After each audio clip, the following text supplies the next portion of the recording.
الحمد لله نحمده ونستعينه ونستغفره ونؤمن به ونتوكل عليه ونعوذ بالله من شرور أنفسنا ومن سيئات أعمالنا من يهده الله فلا مضل له ومن يضلله فلا هادي له ونشهد أن لا إله إلا الله وحده لا شريك له ونشهد أن سيدنا ومولانا محمدا عبده ورسوله أما بعد فقد قال الله تبارك وتعالى في القرآن الكريم فأعوذ بالله من الشيطان الرجيم بسم الله الرحمن الرحيم يا أيها الذين آمنوا ادخلوا في السلم كافة ولا تتبعوا خطوات الشيطان إنه لكم عدو مبين وقد قال تبارك وتعالى اليوم أكملت لكم دينكم وأتممت عليكم نعمتي ورضيت لكم الإسلام دينا صدق الله العظيم وصدق رسوله النبي الكريم ونحن على ذلك لمن الشاهدين والشاكرين الحمد لله رب العالمين. بزرگان محترم، عزیز بھائیوں، دوستوں، آپ حضرات کے سامنے ابھی سورہ بقرہ کی ایک نہایت ہی اہم آیت تلاوت کی گئی. اللہ تبارک و تعالیٰ نے اس آیت کو خاص طور پر ایمان والوں کے حق میں نازل فرمایا ہے. اللہ تبارک و تعالیٰ نے فرمایا یا ایھا الذین آمنو، اے وہ لوگ جو ایمان لائے، اے ایمان والو، یعنی ان لوگوں سے خطاب ہے جو پہلے سے ایمان لا چکے ہیں. قرآن کریم میں اللہ تبارک و تعالیٰ مختلف انداز سے خطاب فرماتے ہیں، مختلف انداز سے مختلف طبقوں کو کوئی بات کہتے ہیں. اگر اللہ تبارک و تعالیٰ پوری انسانیت کو کوئی بات کہنا چاہیں تو اس وقت اللہ کہتے ہیں یا ایھا الناس. اگر اللہ تبارک و تعالیٰ اہل کتاب کو، یہود و نصارہ کو اور دیگر آسمانی مذاہب اور کتابوں کے ماننے والوں کو کوئی بات کہنا چاہیں تو اللہ کہتے ہیں یا اہل الکتاب. لیکن ایمان والوں سے جب خطاب ہوتا ہے تو اللہ کہتے ہیں یا ایھا الذین آمنو، اے ایمان والوں. یعنی وہ لوگ جو اللہ کو مانتے ہیں، اللہ کو خالق مانتے ہیں، اللہ کو مالک مانتے ہیں، اللہ کو قادر مانتے ہیں، اللہ کو اپنا خدا مانتے ہیں، اور اس کے ساتھ ساتھ ایمان کے جو بھی ضروریات ہیں، جیسے رسول اکرم صلی اللہ علیہ وسلم کو پیغمبر ماننا، نبی ماننا،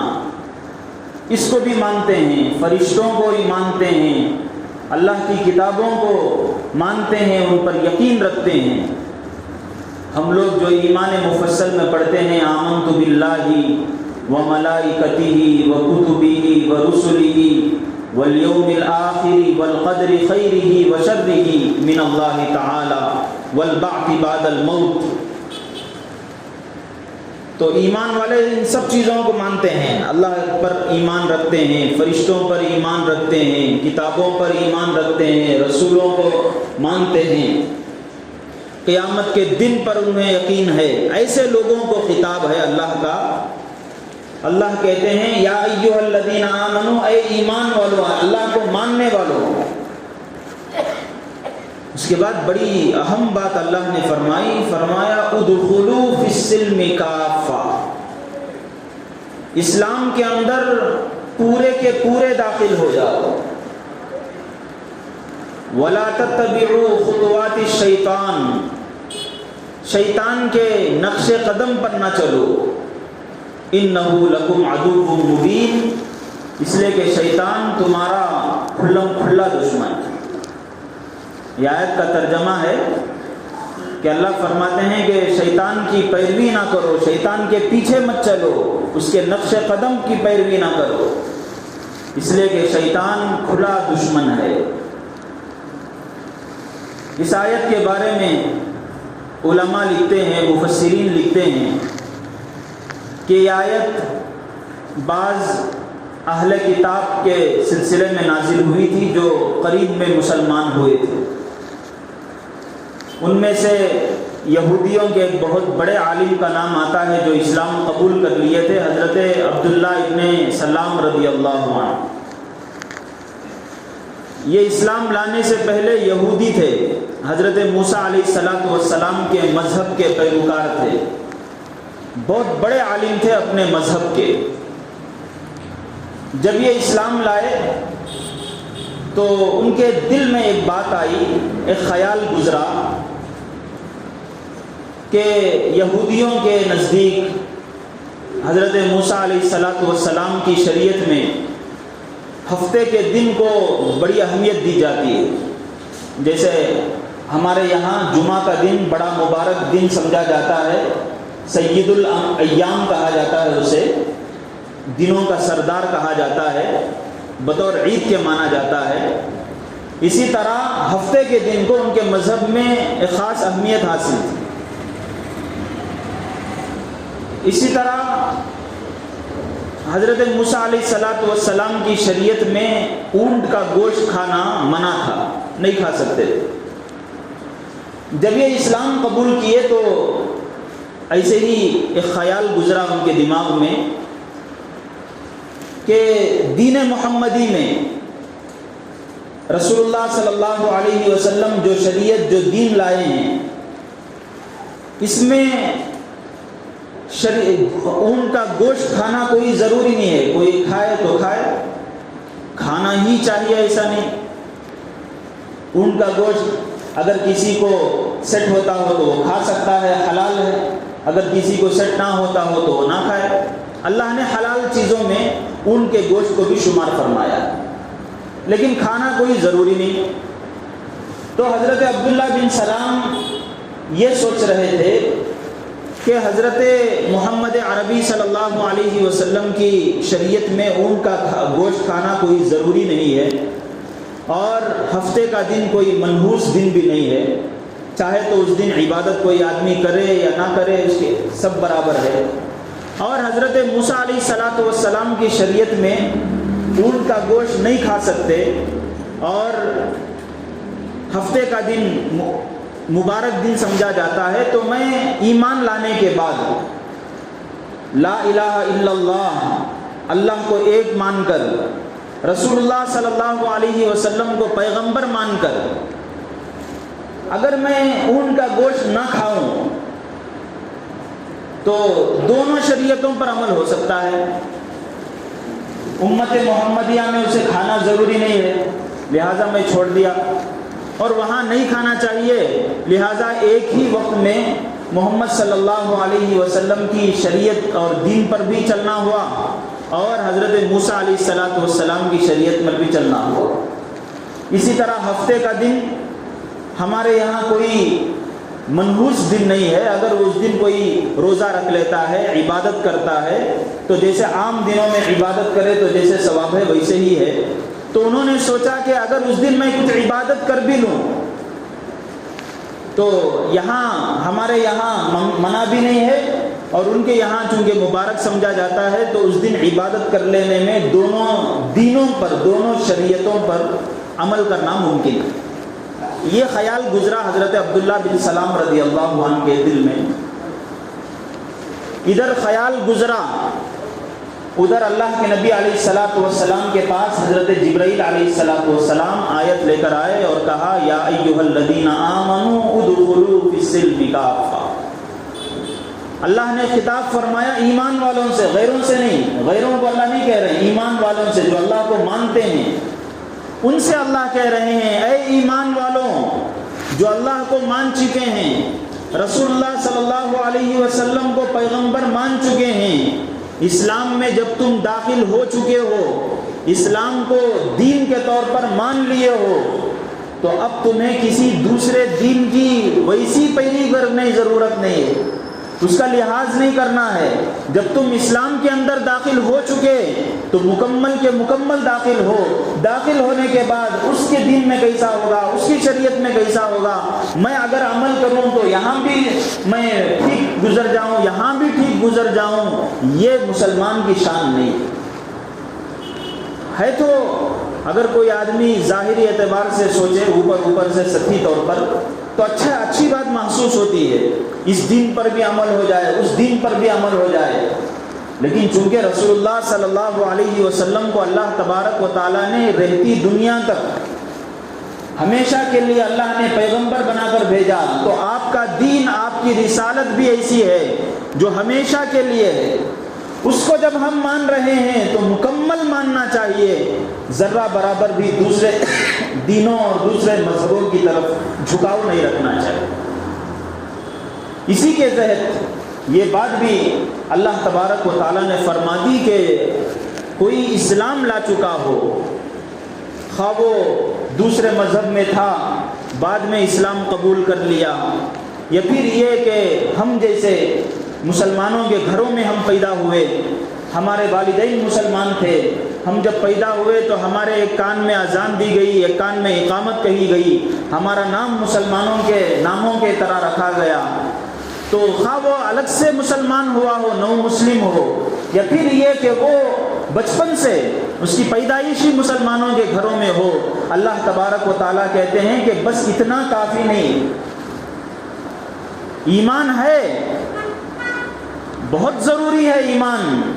لیکن صرف ایمان رکھ لے آدمی، اس کے بعد عمل کی دنیا میں اور پریکٹیکل لائف میں وہ اسلام پر نہ چلتا ہو، اس کے احکامات کو نہ مانتا ہو، یا کچھ احکامات کو مانتا ہو، کچھ احکامات کو نہ مانتا ہو، یا مسلمان بن کر دوسرے مذہبوں کی طرف جھکاؤ رکھتا ہو، اللہ تبارک و تعالیٰ کہتے ہیں ایسا کرنا شیطان کی پیروی کرنے کے برابر ہے۔ یا ایھا الذین آمنوا ادخلوا فی السلم کافہ،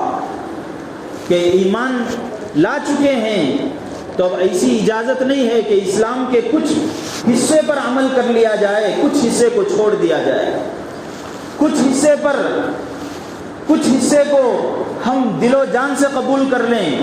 اور کچھ میں ہم فیل ہو جائیں، اللہ کے نزدیک یہ قابل قبول نہیں ہے، یہ کامل ایمان کی نشانی نہیں ہے۔ اس کو سمجھیے اس طرح کہ اللہ تبارک و تعالیٰ نے جو ایمان ہمیں عطا فرمایا ہے، یہ حکم اس لیے اللہ تبارک و تعالیٰ دے رہے ہیں کہ اللہ تبارک و تعالیٰ نے ہمارے اسلام کو، دین کو، مذہب کو بڑا کامل و مکمل بنایا ہے۔ ذرہ برابر بھی ایک مسلمان کو اپنی زندگی میں کسی دوسری چیز کی طرف دیکھنے کے لیے ضرورت ہی نہیں ہے، اتنی تمام چیزیں اللہ تبارک و تعالیٰ نے رسول اللہ صلی اللہ علیہ وسلم کے ذریعے سے ہمارے پاس دے بھیجی۔ تو جب ایسا ہے اور اس کا اللہ تبارک و تعالیٰ نے اعلان بھی فرما دیا ہے، الیوم اکملت لکم دینکم واتممت علیکم نعمتی، کہ آج ہم نے تمہارے دین کو پورا کر دیا اور اپنی جو نعمت تھی ایمان کی نعمت اس کو ہم نے تام کر دی، ورضیت لکم الاسلام دینا، اور تمہارے لیے دین کو اور اسلام کو ایک مذہب کے طور پر ہم نے منتخب کر لیا، تو پھر چاہیے کہ اسی دین پر چلیں، اسی مذہب کو مانیں اور اس طرح مانیں جیسے کہ اللہ تبارک و تعالیٰ نے شریعت کو ہمارے پاس بھیجا ہے۔ اللہ نے شریعت کو مکمل کر دیا ہے، کسی بھی چیز میں ہمیں دوسری طرف دیکھنے کی ضرورت نہیں۔ دوسرے مذاہب ہم لوگ دیکھتے ہیں دنیا میں اسلام کے علاوہ اور بھی بہت سارے ریلیجنس ہیں، مذاہب ہیں، ان کے بھی ماننے والے دنیا میں بستے ہیں۔ خود ہمارے اس ملک میں بھی مختلف تہذیب والے ہیں، مختلف مذہب اور مختلف ریلیجنس کو ماننے والے ہیں، لیکن غور کریں ان مذہبوں کے اندر اگر عبادت کے طور پر کچھ چیزیں اگر رکھ دی گئی ہیں، پوجا پاٹ رکھ دی گئی ہے، یا پھر اور مندر کے اندر، چرچ کے اندر یا اور کسی جگہ پر انہیں بلایا جاتا ہے، ان کے خدا کی عبادت کے طور طریقے سکھا دیے جاتے ہیں، تو پھر ان کا مذہب اسی پر پورا ہو جاتا ہے۔ ان کی سوشل لائف کیسی گزرتی ہے، بازار میں ان کا مذہب انہیں کیا تعلیم دیتا ہے، کیا ہدایت دیتا ہے، تنہائی میں ہو تو کیا کرنا ہے، لوگوں کے ساتھ رہنا ہے تو کیا کرنا ہے، کوئی خاص ہدایت، کوئی خاص تعلیم نہیں ہوتی۔ دوسرے کئی سارے مذاہب ان میں عبادت کے تو بہت سارے طریقے بیان کر دیے گئے، لیکن ایک آدمی کو اپنے بیوی بچوں کے ساتھ زندگی کیسے گزارنی ہے، والدین کے ساتھ کیسے رہنا ہے، پڑوسیوں کے ساتھ کیسے رہنا ہے، اسی طرح بازار میں خرید و فروخت کرتا ہے تو کیسے اسے ڈیل کرنا ہے، اور ایک دوسرے کے ساتھ پیش آتا ہے تو کیسے اسے پیش آنا چاہیے، مکمل زندگی کے جو بھی شعبے ہیں، اس میں اسلام میں جتنا ایک ایک بات پر فوکس دی گئی ہے، امپورٹنس دیا گیا ہے، ویسے دوسرے کسی بھی دین میں نہیں۔ لہٰذا یہ بات ہمیں ذہن میں بٹھانے کی ضرورت ہے، اور آج کے بیان کا خلاصہ بھی یہی ہے کہ ہمیں یہ بات مان لینی چاہیے، اس بات پر پورا یقین رکھنا چاہیے کہ اسلام ایسا دین ہے ہمارے لیے جو صرف نماز کی حد تک نہیں ہے، جو صرف ہماری مسجد کی حد تک نہیں ہے۔ اسلام ہمارے لیے زندگی کے ہر شعبے میں ہمیں رہنمائی کرتا ہے، ہر جگہ ہمیں ہدایت دیتا ہے، ہر جگہ اس کی تعلیمات ہیں۔ رسول اللہ صلی اللہ علیہ وسلم کی ذات کو پریکٹیکلی اللہ تبارک و تعالیٰ نے ہمارے سامنے پیش کر کے ہر چیز کو کس طریقے سے رہنا ہے، کس طرح ہمیں ڈیل کرنا ہے، اللہ تبارک و تعالیٰ نے سکھا دیا۔ لہٰذا ایک مسلمان کے لیے کسی دوسرے مذہب کی طرف بھی دیکھنے کی ضرورت نہیں ہے، کسی دوسرے دین کی طرف بھی دیکھنے کی ضرورت نہیں ہے، بلکہ علماء یہ کہتے ہیں، انگریزی زبان میں مذہب کے لیے ایک لفظ استعمال کیا جاتا ہے ریلیجن۔ اسلام کے لیے ریلیجن کا لفظ بھی بہت چھوٹا لفظ ہو چکا ہے، اس لیے کہ ریلیجن یعنی ایک مذہب اسے کہتے ہیں جو خدا کے ساتھ ایک بندے کا خاص معاملہ جو ہوتا ہے، جو تعلق ہوتا ہے عبادت کا، اس کو ڈسکرائب کرنے والا، اس کو بتانے والا، اسے کہتے ہیں ریلیجن۔ لیکن اسلام صرف اتنا ہی نہیں ہے کہ آدمی بس مسجد کی حد تک مسلمان رہے، اس کا نام مسلمانوں کی طرح آ جائے، اس کا انتقال ہو جائے تو مسجد میں اس کی نماز جنازہ ہو جائے، صرف اتنی حد تک اسلام نہیں ہے۔ ایک آدمی اپنے گھر میں رہتا ہے، اس کے بھائی بہنوں کے ساتھ اس کا رویہ کیسے ہو، والدین کے ساتھ اس کا کیا تعلق ہو، پڑوسیوں کے ساتھ اس کا کیا تعلق ہو، ان سب چیزوں کو صحیح طور پر اگر کوئی مکمل طور پر اگر وہ ان سب چیزوں کو، دین کی تمام چیزوں کو سامنے رکھ کر اگر وہ زندگی گزارتا ہے تو وہ اللہ کے نزدیک مکمل اور کامل مسلمان ہے، ورنہ وہ ناقص مسلمان کہلاتا ہے۔ آج ہمارے ذہن میں اگر اسلام کی بات، دین کی بات یا ایمان کی بات اگر کوئی کہتے ہیں تو ہمارے ذہن میں صرف مسجد آتی ہے، ہمارے ذہن میں صرف نماز آتی ہے، ہمارے ذہن میں روزہ آتا ہے، زکوٰۃ، حج، یہ جو عبادتیں ہیں بس اتنی چیزیں آتی ہیں۔ ہماری زندگی میں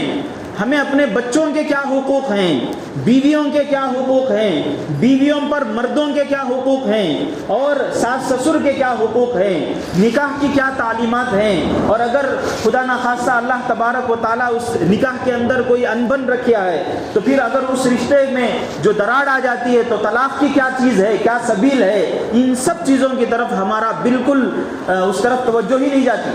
جبکہ وہ چیزیں بھی ایسی ہیں جو اسلام کی چیزیں ہیں، اور اللہ تبارک و تعالیٰ نے ان چیزوں پر بھی اتنا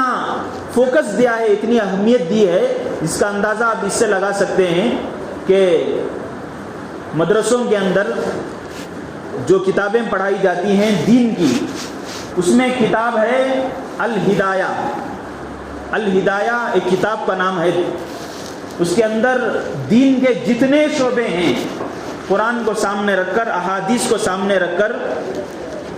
نماز سے لے کر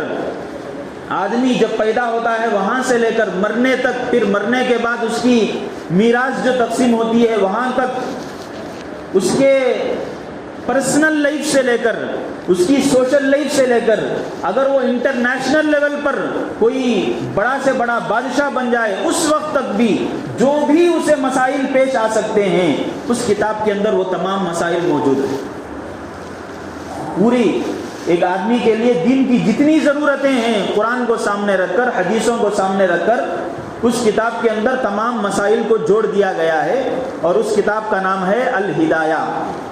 اس کتاب کے 4 حصے ہیں، 4 والیومز ہیں۔ ان 4 والیومز میں صرف ایک حصہ عبادات پر مشتمل ہے، نماز پر مشتمل، روزے پر مشتمل، حج پر مشتمل، زکوٰۃ پر مشتمل، جو 5 چیزیں ہیں اسلام کی۔ اس کے اندر عمرہ بھی آ جاتا ہے، صدقہ فطر بھی آ جاتا ہے، یعنی عبادت اللہ تبارک و تعالیٰ کی ہم کیسے عبادت کریں، پرستش اللہ کی کیسے کریں، صرف ایک حصہ۔ باقی جو 3 حصے ہیں ان تینوں حصوں کے اندر اسلام کے باقی احکامات کو بیان کیا گیا ہے۔ اب آپ اندازہ لگا لیجئے ایک مسلمان پر ان تمام زندگی میں وہ پورے مسائل پیش آتے ہیں، ان پورے مسائل میں سے آدمی بس ایک حصے تک اسے کچھ معلومات حاصل ہے، ان کے اوپر عمل کرتا ہے، باقی 3 حصے ان چیزوں سے اسے کوئی تعلق نہیں ہوتا، جبکہ وہ بھی اسلام میں داخل ہے یہاں۔ اور اس کے اوپر بھی اللہ تبارک و تعالیٰ نے ایمان کی بات کہی۔ اس کا اندازہ لگائیے اللہ تبارک و تعالیٰ نے پڑوسی کا حق کیا ہے اس کو بتانے کے لیے اللہ نے جو رسول اللہ صلی اللہ علیہ وسلم نے جو الفاظ استعمال فرمائے، اللہ کے نبی نے فرمایا من کان یؤمن باللہ والیوم الآخر فلا یؤذی جارہ۔ جو آدمی اللہ پر ایمان رکھتا ہے، جو آدمی آخرت کے دن پر ایمان رکھتا ہے، ایسے آدمی کے لیے اپنے پڑوسی کو تکلیف دینا مناسب نہیں ہے، اس کے لیے اس کی اجازت نہیں۔ اب یہاں پڑوسی کو تکلیف دینے سے منع کیا جا رہا ہے، لیکن اس بات کو بتانے کے لیے رسول اللہ صلی اللہ علیہ وسلم اسے ایمان سے جوڑ کر بول رہے ہیں۔ من کان یؤمن باللہ والیوم الآخر فلا یؤذی جارہ، کہ جو اللہ پر ایمان رکھتا ہے، جو آخرت کے دن پر ایمان رکھتا ہے، وہ اپنے پڑوسی کو کوئی تکلیف نہیں دے سکتا۔ اس کا پڑوسی اگر پریشان حال ہے تو پھر اس کا ایمان کامل نہیں۔ تو معلوم یہ ہوا کہ ایمان مسجد کی حد تک نہیں ہے، ایمان نمازوں کی حد تک نہیں ہے۔ ہم مسلمان پیدا ہو گئے تو پھر اس کا مطلب یہ نہیں کہ ہم کامل مومن بن گئے۔ اللہ تبارک و تعالیٰ اسی بات کو سمجھانے کے لیے اس آیت کریمہ میں فرماتے ہیں یا ایھا الذین آمنوا، اے ایمان والوں جو اللہ کو مانتے ہیں، اللہ پر انہیں یقین ہے، اسلام میں داخل ہو تو ادخلوا فی السلم کافہ، اسلام میں پورے کے پورے داخل، اسلام کے تمام احکام کو مانو، اسلام کے تمام احکام پر عمل کرو، تب جا کر تمہاری ذمہ داری پوری ہوگی، ورنہ آدھا تیتر رہیں گے، آدھا بٹیر رہیں گے تو ایسی صورت میں اس کا ایمان کامل ایمان والا نہیں۔ آج ہماری افسوسناک صورتحال یہ ہے کہ ہم نماز کے مسائل جان لیتے ہیں، روزے کے مسائل جان لیتے ہیں، حج کے مسائل جان لیتے ہیں اور عمرے کے مسائل جان لیتے ہیں، لیکن جہاں بات آتی ہے زندگی گزارنے کی، کبھی بھی کوئی مسجد کے امام صاحب کے پاس جا کر یا کسی خطیب کے پاس جا کر یہ پوچھا ہو کہ حضرت میرا نکاح ہونے والا ہے، میں نکاح کر لوں تو اس کے بعد، یا نکاح کرنے کے لیے اس کے بعد کے لیے کسی نوجوان نے آ کر پوچھا ہو اسلامی احکام کیا ہیں، ایسی مثال بہت کم ملتی۔ کوئی آ کر یہ کہتا ہو کہ نکاح ہو گیا، ہمارے گھر میں کچھ پریشانی چل رہی ہے، اسلام ہمیں ایسی صورت میں کیا تعلیم دیتا ہے، اسے کوئی سروکار نہیں ہوتا۔ جبکہ یہ مسائل ایسے ہیں، ایک آدمی گاڑی چلاتا ہے، 2 ویلر چلاتا ہے، باقاعدہ اسے حکومت کے پاس منظوری کرانی پڑتی ہے، اسے شروع میں LL دیا جاتا ہے، پھر چند دنوں کے بعد DL دیا جاتا ہے، اسے پوچھا جاتا ہے یہ سمبل ہو تو اس کا کیا مطلب، یہ سمبل ہو تو اس کا کیا مطلب۔ جب اس کے اوپر وہ پرفیکٹ گزرتا ہے تب جا کر حکومت اسے یہ کہتی ہے کہ تم گاڑی چلا سکتے ہو۔ اور ایسا بھی نہیں کہ وہ اس کے بعد کامل طور پر گزر جائے گا، اجازت دے دی گئی۔ لیکن ہمیں اپنی پوری زندگی گزارنی ہے، زندگی کی گاڑی چلانی ہے، لیکن نکاح کے کیا مسائل، میرا نکاح ہو رہا ہے، بیوی کے کیا حقوق میرے اوپر عائد ہوتے ہیں، کل بچے ہوں گے تو ان کی کیا ذمہ داریاں میرے اوپر آتے ہیں، میرا تعلق ایک نئے خاندان سے ہوگا، ساس بھی میری ہوگی، سسر بھی میرا ہوگا، سالی بھی میری ہوگی، ان کے ساتھ میرا کیا رویہ ہونا چاہیے، لڑکی ہو اپنے شوہر کے کیا حقوق اس کے اوپر آتے ہیں، اسے اپنے شوہر کے گھر جا کر اسے کیسے رہنا ہے، ان چیزوں کو آ کر سیکھے، اس کی فکر ہمارے لوگوں کے اندر نہیں۔ یہ ایک مثال ہے، اس کے علاوہ اور بھی کئی ساری مثالیں دی جا سکتی ہیں۔ دکان کا ہی رکھ لیجئے، کاروبار کو، ایک آدمی دکان اوپن کر رہا ہے، بزنس چلا رہا ہے، وہ کسی صاحب علم کے پاس جا کر، کسی جانکار کے پاس جا کر وہ اسے یہ پوچھتا ہو کہ میں کاروبار کرنا چاہتا ہوں، کاروبار بزنس یا مارکیٹ جو ہے اس کے تو مجھے ٹیکنیکس معلوم ہیں، اسلام مجھے ان چیزوں میں کیا رہنمائی کرتا ہے، کیا تعلیمات دیتا ہے، آپ مجھے بتائیے۔ ایسی بھی مثال خال ہی ہے، بلکہ یہاں ہم لوگ موجود ہیں، آپ لوگ خود اندازہ کر لیجئے، ہم میں بہت سارے لوگ تاجر بھی ہیں، ہم میں بہت سارے لوگ بزنس کرنے والے بھی ہیں اور ملازمت کے طور پر بھی ہیں، ہم میں بہت سارے ایسے ہوں گے کہ ہماری زندگیاں بزنس میں گزر گئی ہوں گی، تجارت میں گزر گئی ہوں گی، لیکن تجارت کے باب میں مسائل کیا ہیں، بزنس کے باب میں اسلام ہمیں کیا چیزیں سکھاتا ہے، اس طرف ہمارا خیال بھی نہیں گیا ہوگا۔ یا ہمارے بیوی بچے آ چکے ہیں اور بیوی کے ساتھ کئی مرتبہ جھگڑے بھی ہو چکے ہوں گے، کئی مرتبہ کچھ بول دیے بھی ہوں گے، لیکن کبھی یہ خیال بھی نہیں آیا ہوگا کہ ہمیں کچھ جانکاری بھی لینی چاہیے۔ ایک دو مسئلے صرف بتانا چاہتا ہوں، صرف یہ بتانے کے لیے کہ کتنے باریک مسائل ہو سکتے ہیں اور مسلمان کس حد تک اسے ان اسلامی تعلیمات اور اسلامی احکامات کی امپورٹنس کو جان کر اسے معلوم کرنا چاہیے۔ دو مسئلے بتا دیں۔ ایک مسئلہ یہ ہے کہ مثال کے طور پر اگر داماد اپنی ساس کو چھوا یا پھر بہو وہ اپنے سسر سے اسے وہ چھوئی یا پھر سسر اپنے بہو کو چھوتے وقت اگر ان دونوں میں سے کسی ایک کے بھی درمیان شہوت پیدا ہو گئی، خواہش یا دل کے اندر جو جذبات ہوتے ہیں وہ جذبات کچھ بھڑک اٹھے دونوں میں سے کسی ایک کے اندر، اسی وقت نکاح ختم ہو جاتا ہے، اسی وقت نکاح ختم ہو جاتا ہے۔ اب وہ اپنے شوہر کے لیے رہتے وقت تک کے لیے حرام ہے، 3 طلاق دے دیا، دوسرے کے ساتھ اس کا نکاح ہوا، پھر واپس آ سکتی ہے، حلال ہے، لیکن شوہر اپنی بہو سے کچھ لیتے ہوئے اس کے بہو کے دل کے اندر یا سسر کے دل کے اندر کچھ بھی ذرا جذبات اٹھ گئے، وہیں پر نکاح ختم ہو جاتا ہے بیٹے کے ساتھ۔ یا ساس اور داماد ہیں، کہیں جا رہے ہیں، لگ کر بیٹھے ہیں، ذرہ برابر بھی شہوت پیدا ہو گئی دونوں میں سے کسی ایک کے ساتھ، اسلام کا قانون یہ ہے کہ نکاح ختم ہو جاتا ہے۔ اب دیکھیے یہ چیزیں کتنی باریک، ہمیں یہ چیزیں معلوم ہی نہیں اور ہم نے معلوم کرنا بھی نہیں چاہا۔ اسی کو میں نے کہا کہ ایک گاڑی ہم لوگ سیکھتے ہیں تو تمام چیزیں ہم لوگ سامنے رکھتے ہیں، لیکن زندگی کی گاڑی چلانا ہے، کتنے باریک باریک مسائل ہوتے ہیں، اس کی طرف ہماری توجہ نہیں ہوتی۔ تو بھائیوں